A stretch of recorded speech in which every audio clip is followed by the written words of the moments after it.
Muy bien, pues se trata de abordar el sistema autonómico como una lacra para los ciudadanos. Un sistema que no hace nada más que crear diferencias y más diferencias entre los propios españoles. Es frecuente en la actualidad viajar fuera del propio país, bien sea por turismo, razones profesionales o cualesquiera otras. Al hacerlo, pues somos conscientes de traspasar las barreras que de alguna forma nos protegen, nos preservan de posibles agravios respecto a quienes consideramos como más semejantes a nosotros mismos. Esas barreras que traspasamos al salir de nuestro país nos proporcionan seguridad, estabilidad y una protección de los vínculos que nos hacen más fuertes e invulnerables. En otros países es distinta la legislación, el sistema sanitario, el educativo, el penitenciario, en fin, así podríamos continuar. Nos resulta más complicado entendernos, porque se habla un idioma diferente. Y si el idioma es el mismo, las costumbres, las tradiciones, la gastronomía, en una palabra, la cultura, nos distingue, haciendo a veces muy difícil habituarnos a un entorno que no nos es propio. Por eso, todos anhelamos tarde o temprano el regreso a lo que consideramos nuestra tierra, la tierra de nuestros padres, nuestra patria. Hasta hace algunos años, los españoles podíamos movernos por las distintas regiones de nuestro país sin tener esa sensación de traspasar barreras a la que antes aludía. Sí, cada ciudad, cada pueblo, cada región siempre ha poseído una idiosincrasia propia, incluso a veces un idioma propio, tal y como ocurre en todos los países del mundo. Pero trabajar dentro de España, aunque en una región diferente a aquella en la que nacimos, crecimos y nos educamos, no suponía un inconveniente, ni siquiera un esfuerzo. Pues bien, la nueva división administrativa del país, surgida con la Constitución del 78, ha supuesto un caballo de Troya para los ciudadanos. Se planteó la autonomía, es decir, el ir por libre, para unas supuestas comunidades históricas cuya única justificación era que en ellas se hablaba, además del español, un idioma distinto. Fuimos ajenos o ignorantes de que la diversidad de idiomas dentro de un mismo país es habitual. Ciertamente, en estas regiones, hoy comunidades autónomas, se ha ido construyendo un relato que nada tiene que ver con la realidad histórica. En realidad, no se trata más que de un anhelo romántico surgido en el siglo XIX, en paralelo a la eclosión de los nacionalismos racistas, y que ha explosionado realmente en el XX. La realidad es que la historia secular de estas regiones ha estado siempre unida a la del resto de la Hispania romana, por citar una referencia temporal. Y si aquellas autonomías iban a disfrutar de privilegios por ser supuestamente históricas, todas las demás regiones quisieron subirse al mismo carro autonómico que ellas.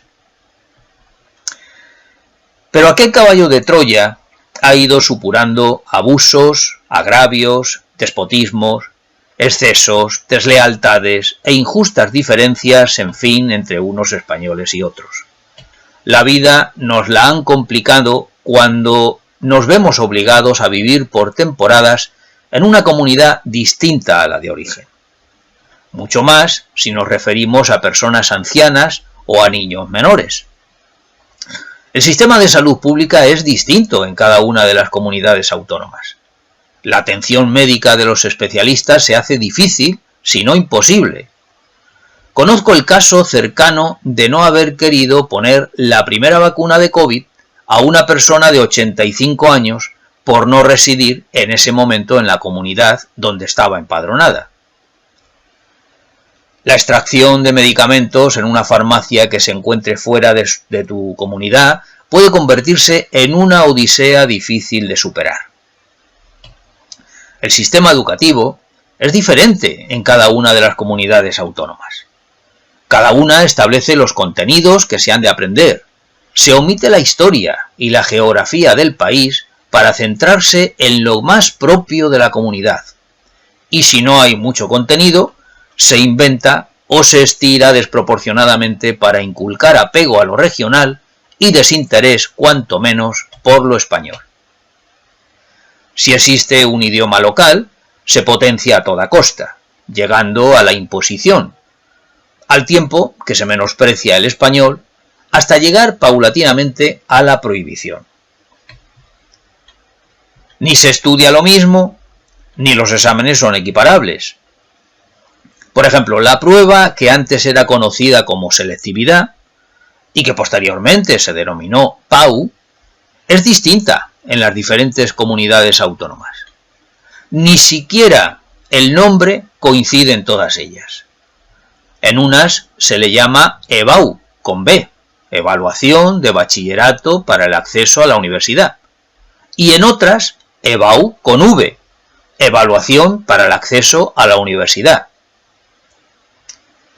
Podéis ver que son diferencias absurdas que pretenden distanciarnos a unos españoles de otros y que nos confunden y complican a todos. Tampoco la prueba de acceso a los ciclos formativos de grado superior es la misma en unas comunidades u otras. Cada comunidad determina las asignaturas, los temarios y los criterios de evaluación de las pruebas. Solamente hablando de la parte común del examen, en Andalucía examinan de matemáticas, lengua castellana y lengua extranjera. En la Comunidad Valenciana se puede elegir entre lengua y literatura valenciana o castellana. En Madrid hay 3 versiones de examen. En la de Humanidades y Ciencias Sociales se debe elegir entre matemáticas o historia de España. Si se te dan mal las matemáticas, pues bueno, puedes probar con la historia, a ver si hay suerte. En Asturias solo hay una versión de examen, pero también aquí, si tienes problemas con las matemáticas, nunca mejor dicho, pues no pasa nada, te examinas de historia. Eso sí, seguramente será sobre la historia de Asturias. ¿Y en Cataluña? Pues en Cataluña sí o sí hay que examinarse de catalán. Cualquier estudiante ajeno a esa región que aterrice coyunturalmente por allí se verá obligado a buscar dónde examinarse fuera de Cataluña, porque no sabrá el idioma, claro. Así podríamos continuar indefinidamente hablando de diferencias y más diferencias entre unos españoles y otros. Diferencias en los impuestos que pagamos, diferencias en la gestión y asignación de ayudas a la dependencia, diferencias en los servicios de seguridad a los ciudadanos, diferencias en el acceso a la vivienda, diferencias en los sueldos y en el poder adquisitivo, diferencias en las comunicaciones e infraestructura, de carreteras, etcétera, etcétera. Salir de nuestra comunidad puede convertirse en una aventura tan ardua o más como viajar a un país extranjero. Bien, pues yo en mi web recojo un vídeo de una conferencia del profesor Javier Barraicoa, en la que abunda con mucha mayor profundidad en las consecuencias derivadas del régimen constitucional del 78. Os recomiendo que lo escuchéis porque no tiene desperdicio.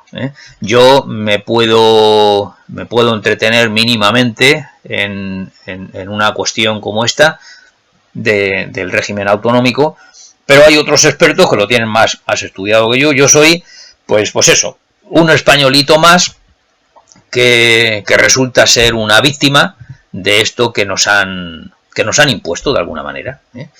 Bien, pues vamos a pasar a una segunda parte. Es un segundo artículo que también estará publicado próximamente, si no lo está ya cuando se publique este vídeo, y que trata precisamente de los grandes beneficiados de este régimen autonómico.